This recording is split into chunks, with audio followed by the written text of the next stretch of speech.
Posarem una mica de farina a la superfície, on posarem la massa per a fer els plegats, per a deixar-lo ja a fermentar.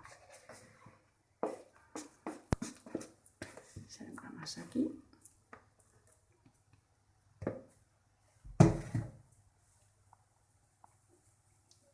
Posarem un poc de farineta per tocar-la.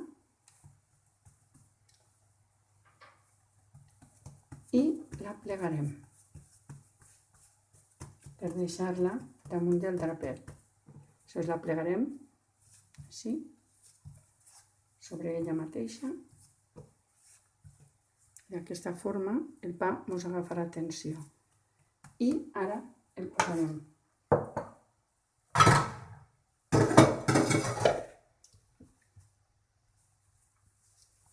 sobre d'aquest drap.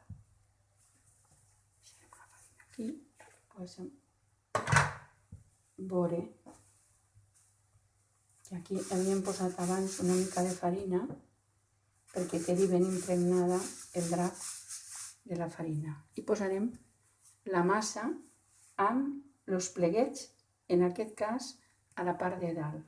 La recollirem en un manollet, així, i la posarem dins d'un bol i la deixarem tapadeta per a que faci la fermentació.